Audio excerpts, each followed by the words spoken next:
जा बरिं मोनदों आं दिनै आंनि न'खौनो नायनो खालि न' जेबो गैया अमा बेदर संदों बेयाव जाखांबाय सार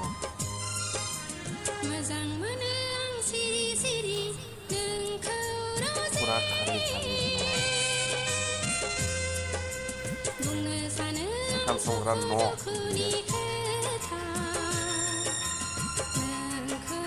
बेडरुम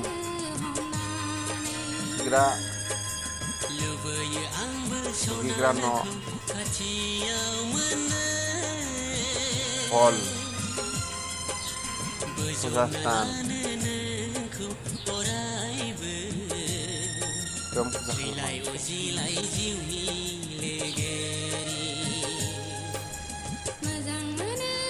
बाहेराव नाय जा मोजां नुगोन सोरनि जि गोलैफैखोब्रा बेलाय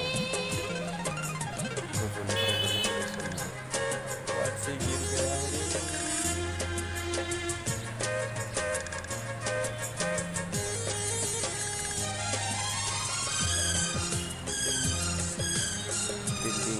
जाजोब्बाय माब्लाबो सानाखैमोन आं बेफोर बिल्डिं बेयाव आसामनि बाक्सानि न'खरसे दङ बेयाव बर'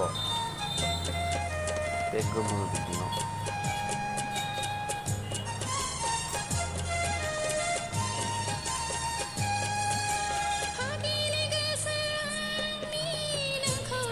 बेयाव गैया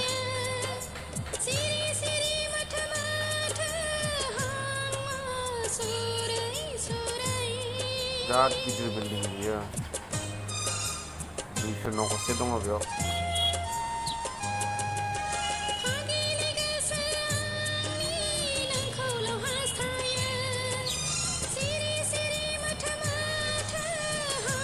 बे जायगायाव बेफोरबायदि न' बां जागोन होननानै सानाखैमोन आं आसरित मोनबाय जा गिदिर बिल्डिं जाजोब्बाय एपार्टमेन्ट बहुत एपार्टमेन्ट बिसोरो बिराद डिस्टार्ब खालामबाय बानायना होदों जायगा थानाय जायगा बानायना होदों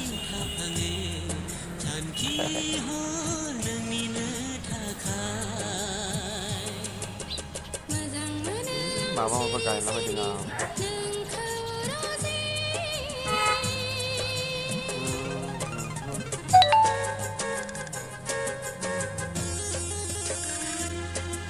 बहुत साजायनो बाखि दङ माब्लादि साजायगोन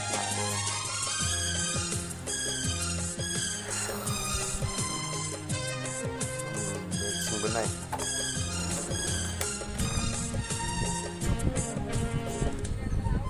बिथिं दाउन दङना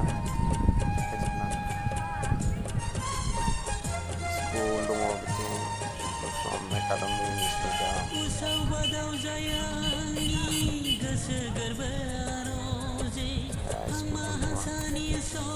पूरा डाउन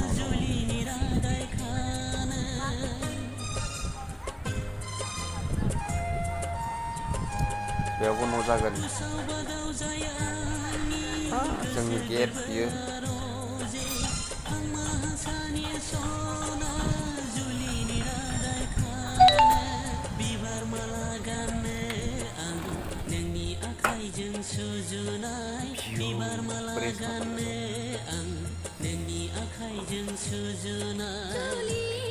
हारसिं न'आव थाङा बरिं मोननासो बानायदों दे आं जानला मोनला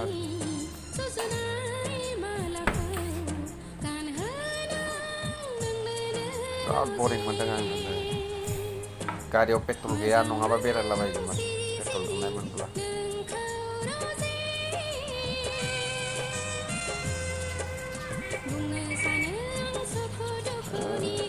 बेयावबो बिल्डिं गिदिर जागोन बेखौ सिफायजोबगोन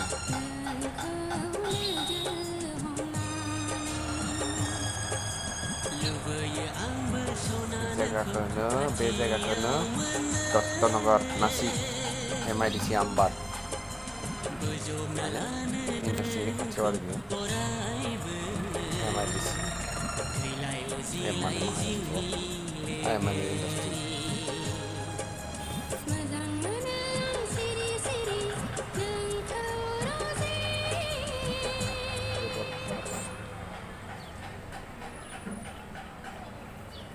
जोब्बाय बेबायदिनो आरो जोंनि